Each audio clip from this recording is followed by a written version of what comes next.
Episode 76 on the 9 Point Started with a Dream podcast. Welcome to 9 Point Started with a Dream podcast. Our goal is to showcase the stories of athletes and the community that supports them by being authentic about their journey. Here's your host, Jacoby Gillum. Yo, welcome back to the podcast. I'm your host, as always, Jacoby Gillum. This episode, we have Daniel Griggs, and it's kind of episode that's well-rounded.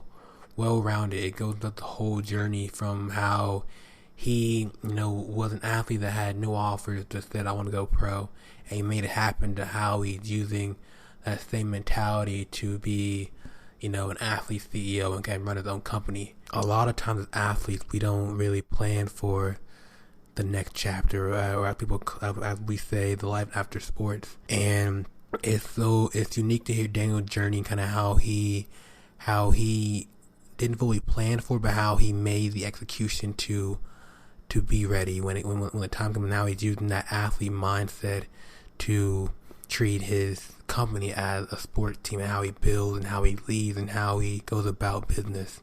So a lot of value here, a lot of great tips and stories you can get from this. So I hope you enjoy, and let's get to it.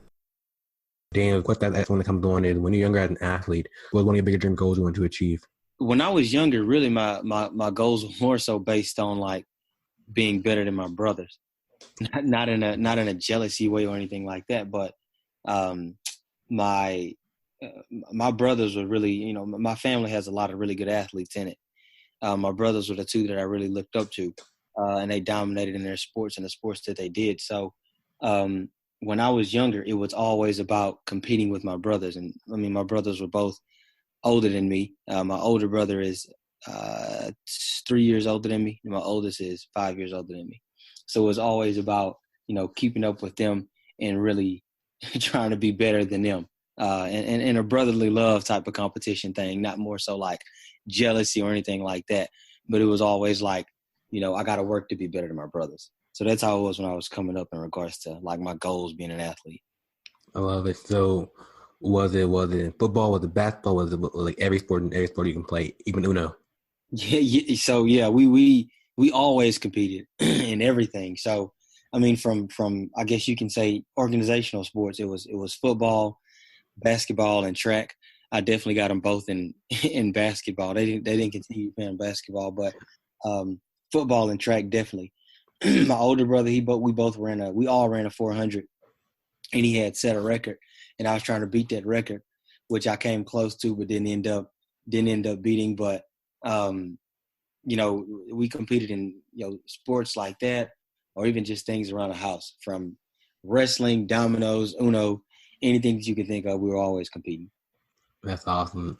They're heated too, domino games? Oh, yeah. Definitely domino games. Slamming down 5, be like, yo. And what's crazy is, so when we were younger, we didn't have dominoes. And so we loved playing. So we got paper, like notebook paper, and cut it up into little like rectangles and had like a whole domino board. Used to play dominoes like that. You're already bootstrapping, man. You're bootstrapped. We're already being creative with it. I love it. So when you have this, you kind of want to beat your brothers, in the sense of that. When did it become, I can be good at this at another level, or high school, college, or pro? So I really didn't even like transitioning from each. I'll say from high school to college and then pro. From in high school, I never really even thought about playing college football until like my senior year. I think it was like, really, it didn't really dawn on me until the last game of my senior year. We were in playoffs, and before, it was weird. Like literally during the game, I was like, I want to play college football. It just popped in my head. But I didn't. I felt I had the. I won't say if I knew I had the talent or not. I just knew I was very athletic. For me, I had a situation to where I was really fast. I ran a 4.34 in the 40 coming out of high school, and then I never received a single letter from any college.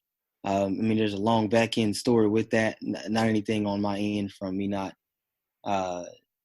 me getting in trouble or anything like that, but I didn't receive a single letter from any college. And so I reached out to a lot of colleges myself.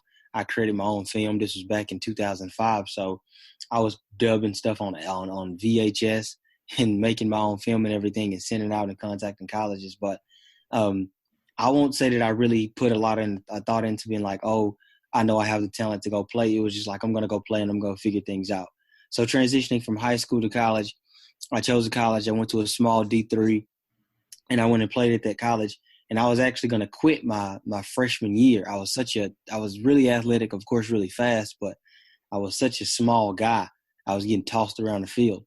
And so I was about to quit my freshman year around about mid season. And of course I wasn't playing or anything, but I told myself, I was just like, okay, well, I'm just going to do everything that I can do to put myself in a position to at least be able to compete. You know, my main problem, my main issue was that I was just such a small guy. And I wasn't that strong. So I was literally during the season, I was literally in a weight room like 10, 11, 12 o'clock at night, just lifting. YouTube wasn't as big as it is right now, so I wasn't looking up workouts from people.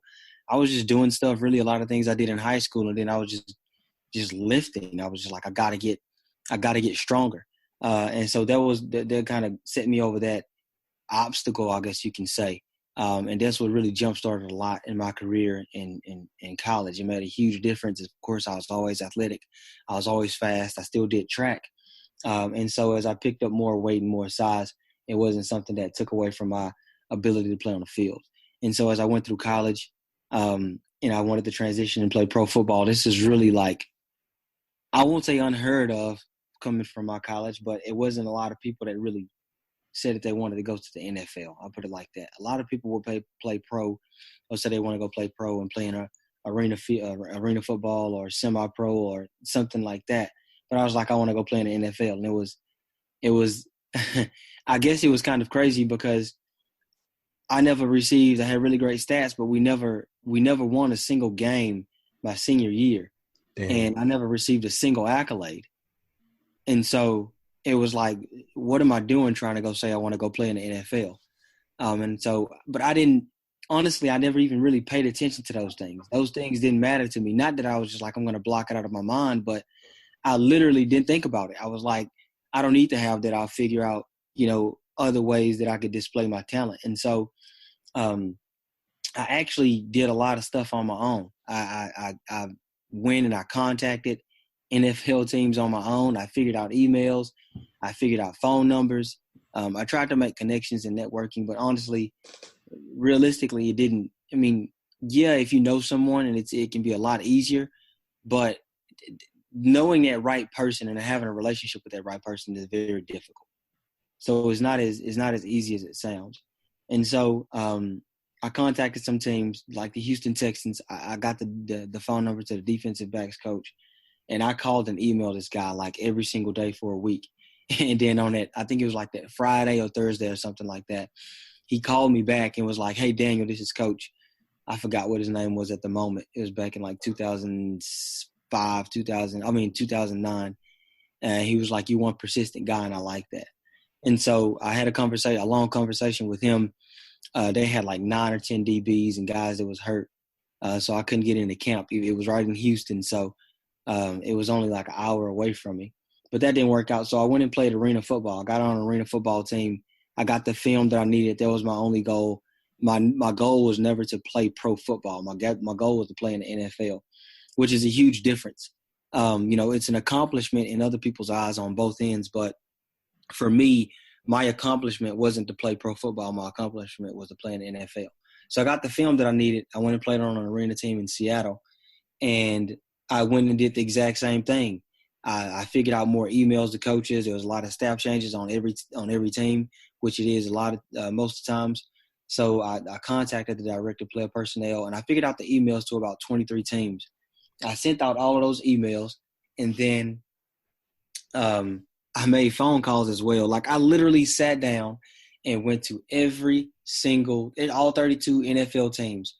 I looked at their roster. I looked at the type of defensive backs that they had, and I was like, okay, these guys are around my height, my size, my speed, or if they weren't, like there were some teams that had a lot of DBs on their team, and everyone was between, 6 foot and 6'3", and they were bigger guys. I'm only 5'11", and I was like 185, 190 pounds. And so I would still look because they may have a nickelback, and it was a guy that was mainly a cover guy.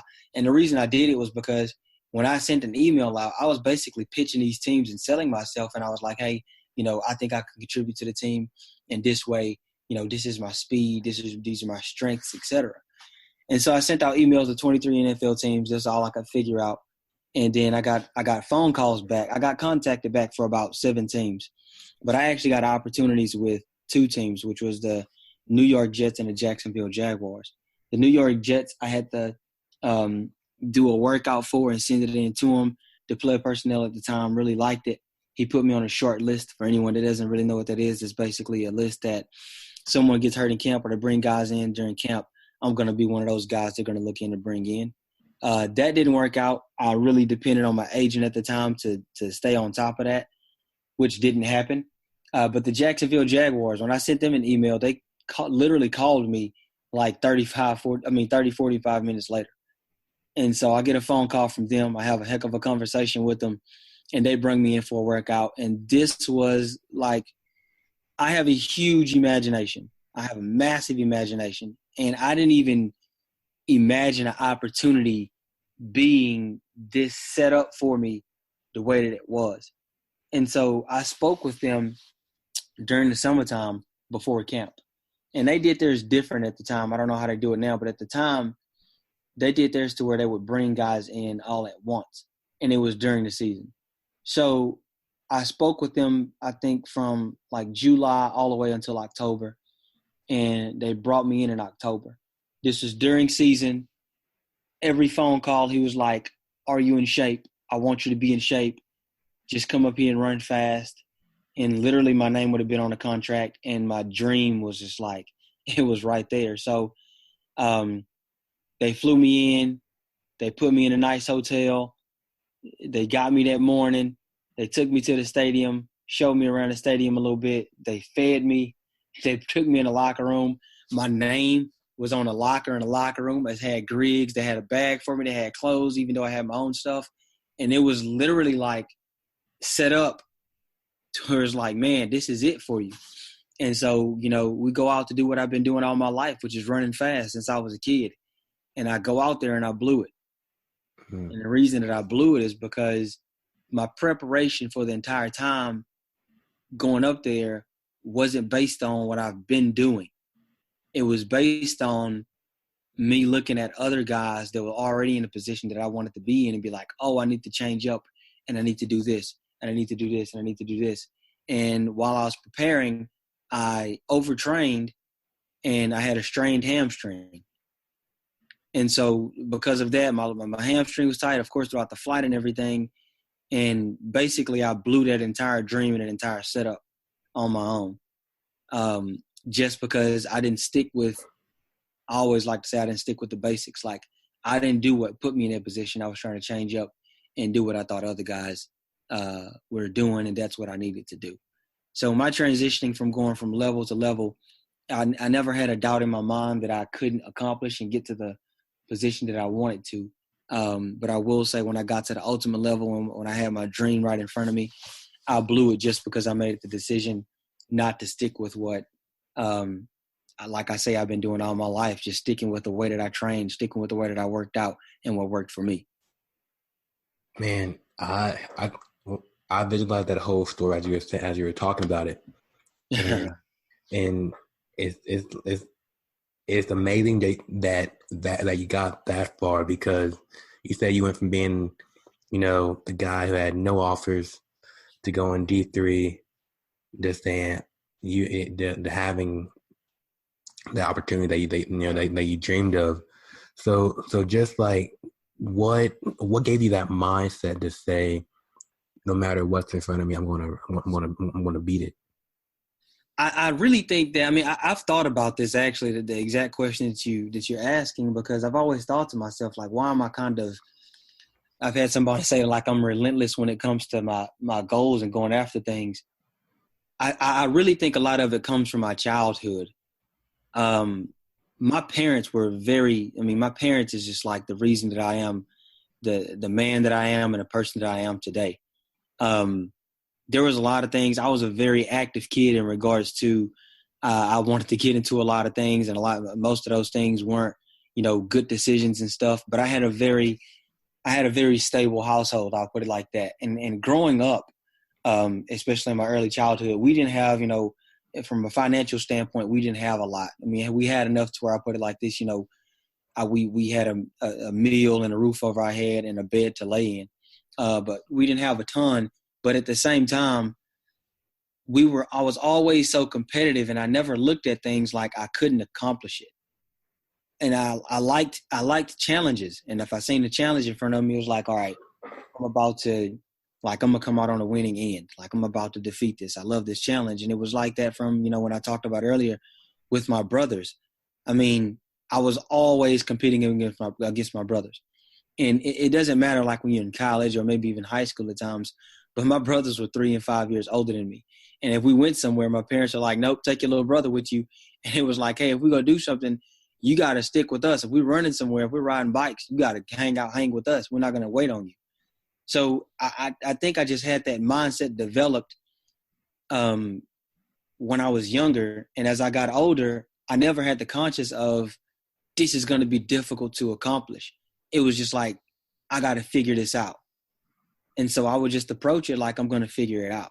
Just like I mentioned with, I didn't get a single letter coming out of high school. I had to figure out how to contact colleges, what these colleges were looking for. I wanted to quit my freshman year because I was, like 5'9", 150 pounds. And so I was like, I got to get stronger. I didn't have anybody giving me workouts. I didn't have, today's technology to look on an app or go on YouTube and get all the information from somebody on different workouts to do. I just figured out the things to do so that I can get better. And it was the same thing when I wanted to go and play pro. Hey, it was like, hey, I got to figure out how to put myself in a position to catch eyes of these NFL coaches or player personnel so that I can get an opportunity. And so I made the decision and went and played arena football, and then I marketed myself.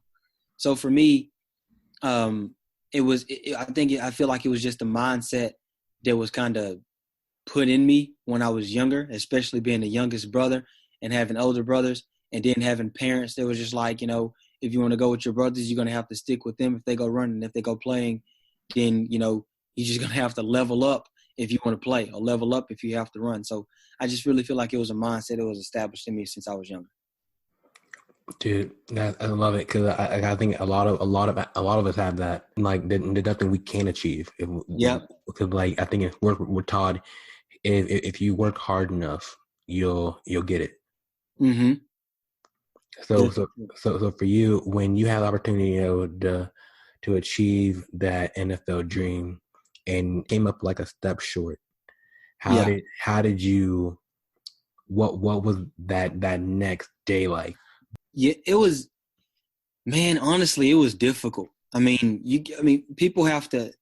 Athletes understand, but people that may not be trying to go to a level such as pro, because it of course, it's the highest level. And then in the NFL, that's the highest level of football that you can play.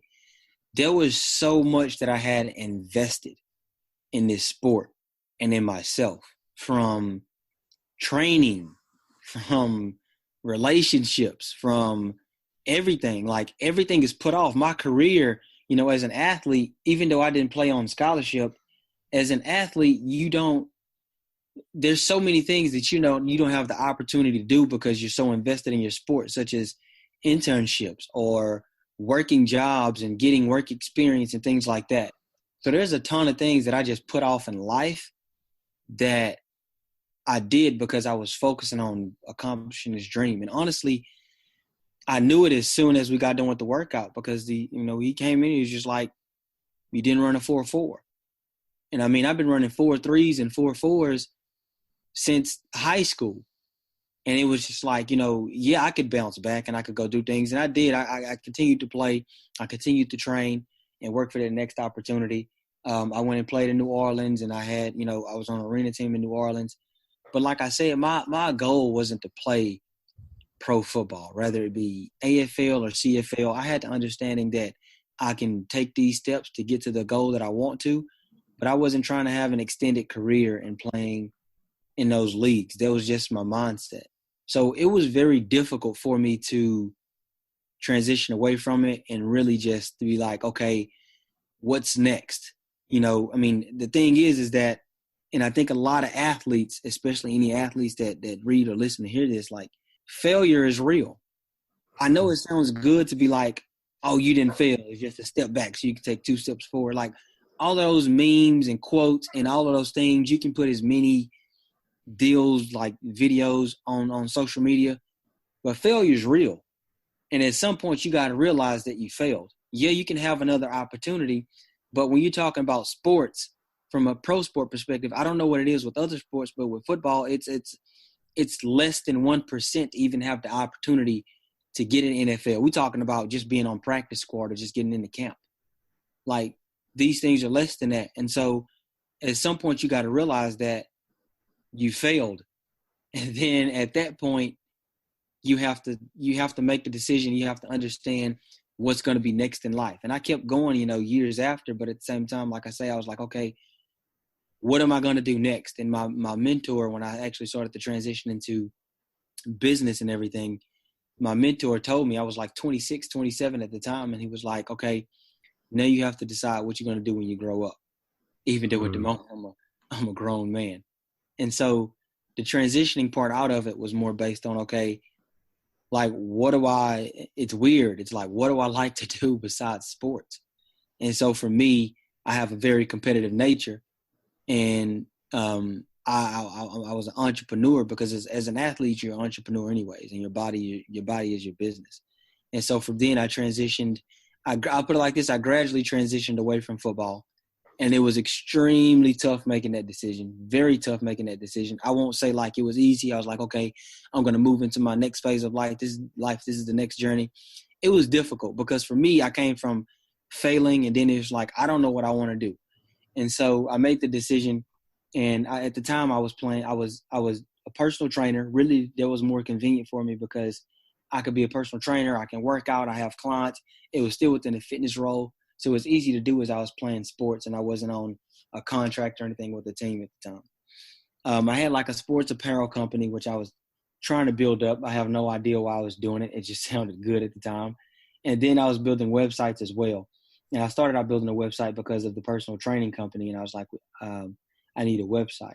And so I was deciding between those three, and I ended up going the website direction just because I won't say I liked building the websites, but more so I liked working with business owners and helping them build up their business. And so what really got me extremely changed, I won't say changed my mindset, but transitioned my mindset, was my mentor. We were going over stuff and he told me, he said, you need to call someone that's in this industry so you can kind of get their story and see where you want to work towards. And I was like, I don't know anybody. And he said, what did you do when you wanted to go, like when you made the decision to go play in the NFL? And I was like, I contacted some guys that I knew that either tried to get to that point or, I knew a few people that actually played in the NFL. He was like, it's the exact same thing. He said, running a business is just like playing a sport. And he just said that little bit, and I literally took it and ran with it. And so from then on, I built my business up like it was a sports team. As an entrepreneur, I view myself as an athlete. And so that really helped me transition into doing things on the business side and actually move away, a transition from doing football and physical sports. That's a good point, though. Like how he said, what are you going to do when you grow up? Yeah. And like me, that would almost like an ego dagger a little bit, right? Yeah. Because it's like, what do you mean, fam? Like, if I am growing up here, but I get it though. It's like at some point you gotta hang up the cleats sometimes. You do, and it's difficult, man. Like it's difficult, and I feel for guys that I won't say they continue to chase the dream because I'm not going to discourage anyone from continuing to chase the dream. Like you want to go until I hate to say go until the wheels fall off because you don't want to do that. Just because of just injuries and just life and being able to enjoy life itself after sports. But Like, continue chasing your dream. Like, I'll never discourage anyone from that. But you do have to be able, you do have to put yourself in a position to where, regardless if you're successful or not, there's something after. And you have to plan, you have to put yourself in a position to where you can transition into these things after you hang the cleats up, after you hang those shoes up, after whatever it may be. And it doesn't matter what sport that you do, especially on a professional level. You have to be able to put yourself in a position to where you have the control. I'll put it like that. Like, one of the guys that he's very quiet, but one of the guys that I really liked and followed during football, really for things all outside of the playing field, was Marshawn Lynch. I feel like he took so much control over his career, and it was like, I'm gonna walk away from this when I want to, because I have money stacked up, or I have other businesses that'll still give me money, and then I'm gonna come back when I want to. And it doesn't matter if you kick me out the league. It doesn't matter if I leave the next year. Like, I'm good. Yeah, like, the passion is there, but outside of that, there's really a lot of people that may have to continue to try to do things because they need that next paycheck, et cetera. So I want a lot of athletes to understand, like, put yourself in a position to where you have more control, you have more flexibility, and if you don't want to play that next season, or if you feel like hanging up, you don't have to continue to do it because you need that next paycheck. Or if you're chasing a dream, Mm-hmm. when it comes to an end, you still have the ability to be like, okay, financially, I'm still good because I have these things set up. And I can relate to all that because my junior year of college, Mm-hmm. I got an internship on campus, and they were on. I was like, hey man, we want to get you more involved, but I practiced for track and field, and I was like, I know how that goes. Yeah, and last season the conference, I got dusted by like a whole second in 100, and I was like, you know what, fam? I'm like, I'm not going pro in track and field, so might as well kind of get ready for this next transition. So I quit track like mid season. Yeah, and I don't regret it, but I know like at the time it was the right move for me. But I'm like, but it just comes down to sometimes you got to realize, I had to grow up and realize, yeah.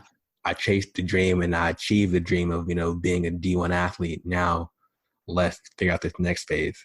Yeah, and I'm gonna tell you the biggest thing with that, especially us as athletes, dude. And it doesn't matter just from a pro level or a collegiate level.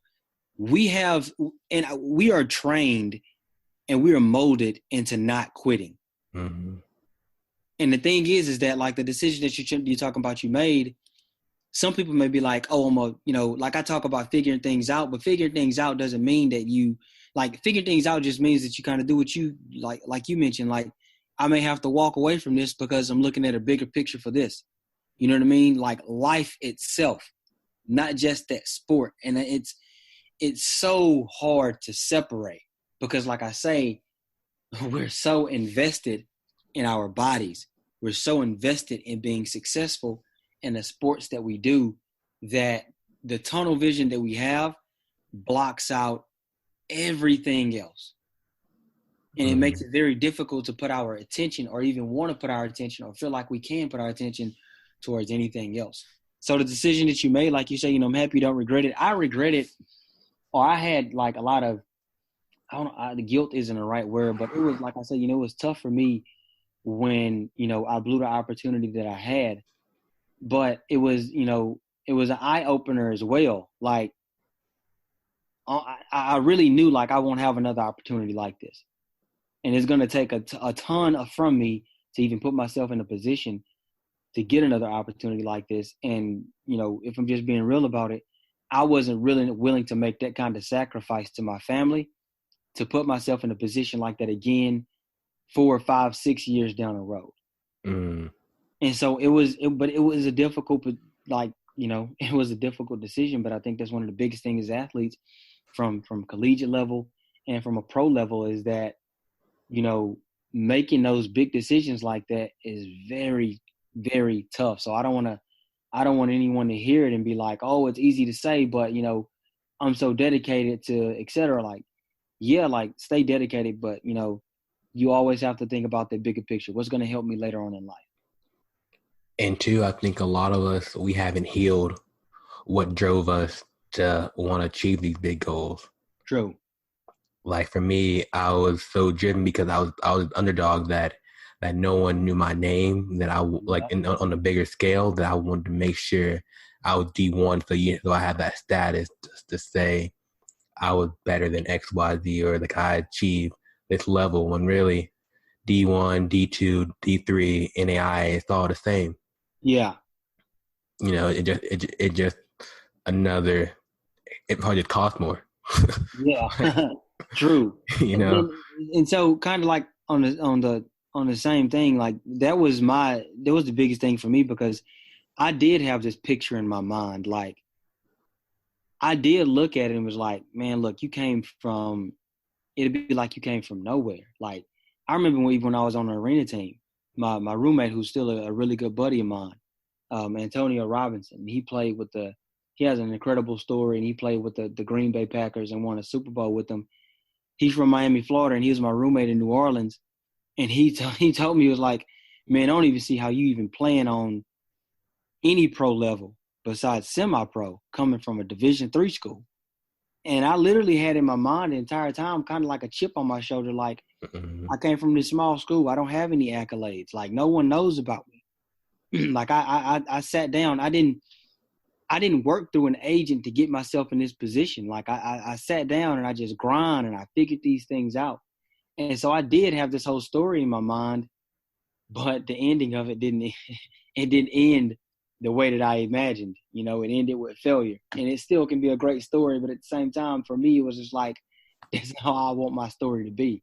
So it was really tough, just being like, I was this underdog and I wanted to accomplish this thing from an ultimate standpoint, but I didn't. But like, on the backside of that, though, I think your story though is inspiring, because it just shows, like, when you have the heart and like the grit, the go for it, it's anything possible. Definitely. And I think that just how Antonio was saying, like, you went from small town to D3 to going to arena leagues, and then going pro, then having the opportunity to be in NFL. Like they even had the opportunity to kind of walk in the stadium. Yeah. That's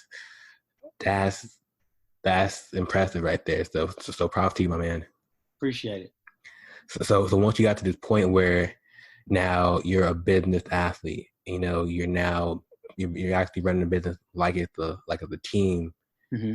I guess, like, how did you make that momentum to really making it so where this wasn't just like a phase, it was like after your career? So it was really when I kind of transitioned my mindset, and I was like, this is just a sport, and I got into it. A lot of things came a lot easier to me, just because when my mindset was the same, nothing really changed. Of course, I just say I transitioned from sport to sport. The major drive for me was my family, my wife and my kids. I mean, just straightforward, man. We had bills to pay. So for me, it was like, okay, I need to do what I need to do to build this business up, because I don't want to go work for anybody. And so for me, that was my drive. And so a lot of things, believe it or not, was very much the same. Maybe it was just my mindset, but it was very much the same when I started my business. For one, I had no knowledge of how to develop a website. I think I developed one website in like high school, and I didn't even really remember that. But my strength and my what made me, really get into the business wasn't really the development part.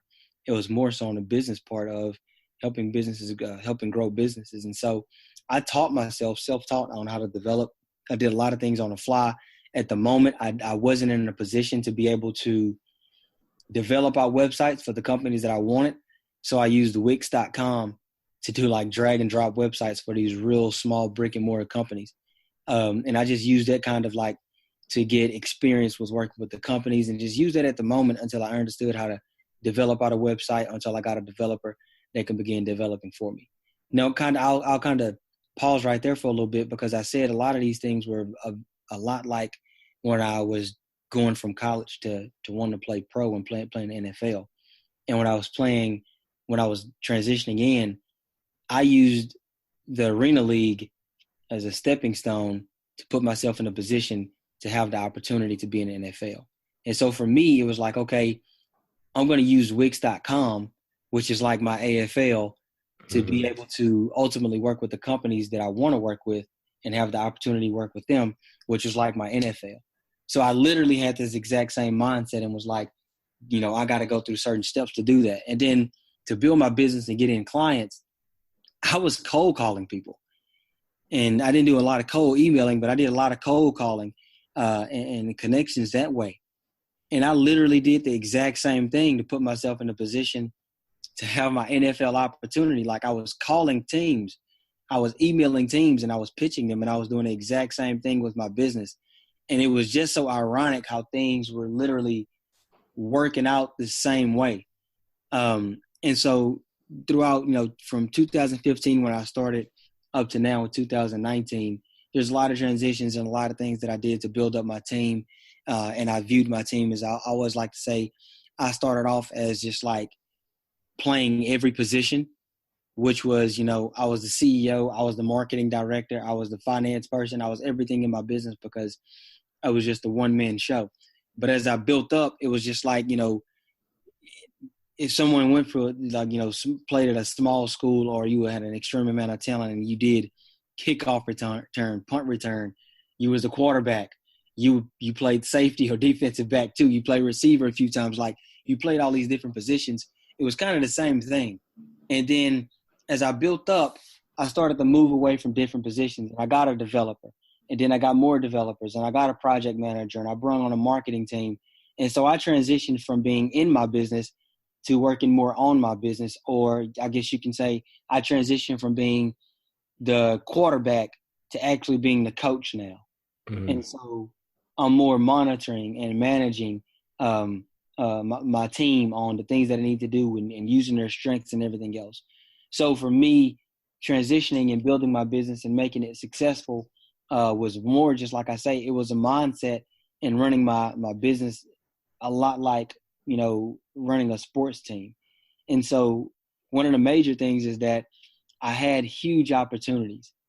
Like when I say, you know, I remember the first time that I had the first client that I had, there was a huge project for me from a financial standpoint, and just from to turn my you know, freelance business into an actual agency. I had some huge opportunities, and I kid you not, dude, every single time, even till this day, every single time I have a really big opportunity, I just like not even on purpose, I reflect back to the opportunity that I had with the Jaguars. And I remind myself, just present and do what you did to put yourself in this position. Mm-hmm. Don't try to switch up. Don't try to do what you think other agencies do or anything like that. What puts you in a position to get noticed and get their interest is the same thing that's going to allow you to close on this project or close on this deal or structure your team the same way or structure your team in a way that they need to, et cetera. And so those are the things that I do right now. And every time I have big opportunities, I think that exact same thing, rather it be an interview, rather it be a podcast, rather it be me closing on a huge deal with a huge client. I remind myself, you know, keep doing what you've been doing to put yourself in this position, and things will work out.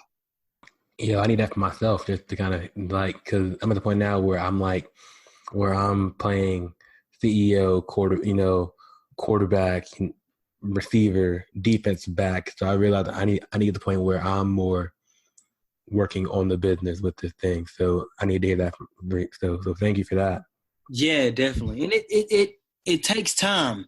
You know, it takes time. It takes a lot of time. It takes a lot of things that you may not be used to. I'll put it like that, or you didn't have to put much effort into, right? So like I said, I've been naturally fast my entire life. Like I've gotten faster, of course. Yeah, I worked hard to get faster, but I was born with it. Like I didn't have any say so in what took place. There was just my parents. I was just right. It just happened. But when it comes to business, there's some things that I'm naturally really good at. Like I'm great at presenting. I'm great at doing marketing and business development stuff. But there's certain things and I put it like this, a lot of things within a company to really build it up that I didn't understand. I didn't have knowledge to. It didn't come natural to me. And I had to like start reading.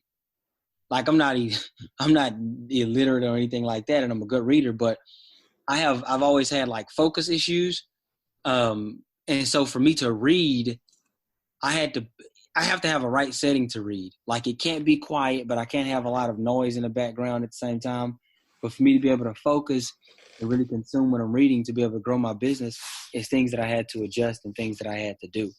And so with building it up, you don't have to do anything extreme. You just have to do small things and gain knowledge from reading or listen to certain podcasts or going to, certain events or conferences to really pick up this knowledge to be able to grow your business and put yourself in a position so you can work more on it than in it. One at a time. Definitely. So earlier you mentioned like you have this web agency, right? And then you said you kind of started building. You're launching a new piece to it, right? That can help athletes. Yeah, definitely. So I have a piece to where we have some standalone entities that's powered by my company, ATX Web Designs, and one of them that we have is called We Brand Athletes, and We Brand Athletes is literally based on helping athletes not just transition but begin building up a business if they want to go the entrepreneur route, which most athletes really want to, because just being an athlete, you're naturally an entrepreneur. And so it helps athletes, whether they're doing their sport at the time or they're transitioning out or they're already out. We help them build their business, and we're the team for them. And what I mean by that is that, you think about guys that you see now, a lot of athletes are doing things outside of their sports. And I'll say LeBron James, even though I know this is like the bigger picture where he's at right now, but he dedicates everything to the sport of basketball right now while he can. But he has so many other things outside of basketball that he works on and that he's moving and doing it, and that's successful. The way that he's able to do that is because he has a solid team behind him. And so that's what we do, and that's what we are. We consult with athletes, get to understand like some of the things that they're actually interested in, because I guarantee you, while many athletes, especially on a professional level, they don't do a lot of things or implement a lot of things in regards to business, they have a lot of ideas, or they didn't want to put forth the time to dive fully into it while they're in their sport. So we're their team for them. We get their ideas, we understand the things that they want to do, the things that they're interested in, and then we begin to build these things out for them. We begin to build out their website. If they have a mobile app idea, we build out their mobile app idea, and then we become the team for them and do the marketing and put things in place, and then help them understand as well how they can use their platform to even build their business even more. If you have any type of following as an athlete, or even if you don't, and you can put out the fact that like, hey, this is so-and-so's mobile app or so-and-so's business, then it actually helps grow your business a lot quicker than someone else that has to just do marketing and they're not known in any type of way. So you kind of put your name behind it so people know that it's yours, and it can drive in a lot more traffic and use your platform to grow that business. So We Brand Athletes it's not based on us like branding an athlete, you as an athlete, but it's actually based on us growing your business while you're doing your sport, transitioning out of your sport, or already out of your sport, and being that team for you to help you build that business up and have something else that's successful outside of your sport. I do. I love that, because you're pretty much empowering the athlete to be more. Definitely.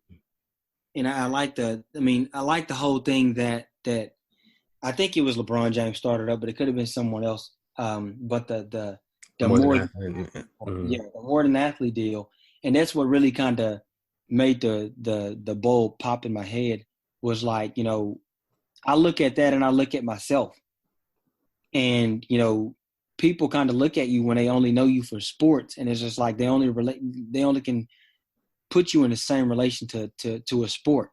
They can't put you into relation to anything else. except for a sport. But, us as athletes, like, I have ideas and I have different things that I want to do. But like I said, it's just like I don't have the time. Like I can't put forth the time right now because I'm so invested in my sport at the moment. But we want to empower athletes and be like, look, that you're more than an athlete. And of course, yeah, you want to show others, but at the same time, you want to set yourself up ultimately so that when you're done with this sport or when you want to be done with this sport, you have things that are going to continue to allow you to work towards being successful. And from a financial standpoint, you have something that you can fall back on. Man, like with that phrase, funny story behind it, that more than an athlete thing. When I first started 9 Point, like with the podcast stuff, I had interviewed this girl back in 2017. Uh-huh. She was an entrepreneur that was a student athlete, and I was like, "Yo," I was like, "Oh, you're more than an athlete." I'm like, "Ooh, that's good." and I wrote it down on a sticky note, right? And I said, "More than an athlete campaign." Fast forward a few months later, LeBron gets on CNN. I'm more than an athlete. I'm like, damn. I should have released it. I was trying to be perfect with this whole thing and try to time everything out, and I didn't release the episode until like I think it was last summer. Yeah, with Amanda Pressgrave, and I was like, damn it, I should have released that thing earlier. I could have had the phrase. I could have the shirts out. You could have trademarked it and everything. But now I'm like, I can't touch it. You know what? What's crazy is that there's a lot of other people that's exactly like that, man. And the thing is so I'm like that as well. Like my mind is always thinking of new ideas. I don't do it on purpose. Like I don't just sit back and be like, oh, let me think of some great ideas. It's just things that happen. Mm-hmm. But like I was kind of like my point to earlier, you have to have a team behind you so that can be implemented quickly. Because if you don't, then kind of like you said, like it's months later, somebody else may start up the exact same idea. You know what I mean? There's a ton of people that have the same thing, but if you don't have a team behind you for you to just be like, hey, I got this idea. I want to do X, Y, and Z, blah, blah, blah, blah. And it's like, oh man, that's a good idea. And you got a team that you can explain it to, and they can get to work on it, and then they can start making things happen. And that's the We Brand Athletes. That's the foundation that we are for athletes to be able to take that idea and be like, hey, I got this idea. I want to be able to get shirts for it. I want to create a mobile app for it. I want to build out a website and drive traffic to it to get people to recognize it and build up social media, etc. Yeah, if you're an athlete out there, definitely hit them up, because you don't be like me on this. And like, dang, like, man, I could have had a $1 billion phrase. Yeah, for real. A huge phrase right there, man. I think I start the note too, like, on my desk, just because I look at it sometimes like, dang, like, but it's all good though. It's good learning though. So Dan, it's more question for you, man. So where you at right now? Social media, website, you can kind of go and kind of follow you, and kind of see more what you're all about. Yeah, definitely. You can follow me on social media, Twitter and Instagram, Daniel O. Griggs. That's my handle on both of them. From a business perspective, you can follow me on LinkedIn as well. Just search Daniel Griggs. And then if you want to know more about what I do in regards to business, you can go to atxwebdesigns.com. But then the other entity that's powered by ATX is webrandathletes.com. Love it, man. Hey, thanks for coming on. Like just hearing your story kind of got me inspired for that today. So good. Appreciate it. That's good, man. Hey, so man, so keep doing what you're doing, because we need more athletes like you. We need more stories that we can all relate to, and what you're doing is inspiring. So keep going on, my man. Will do, man. I appreciate you for having me. Yo, thanks for listening to this episode of the 9 Point Started With a Dream podcast. If you enjoyed this episode, please comment, share, leave a review. We would love to hear your thoughts. You can find more athlete-driven content at 9point.com. Till the next episode, you're only one opportunity away. Peace.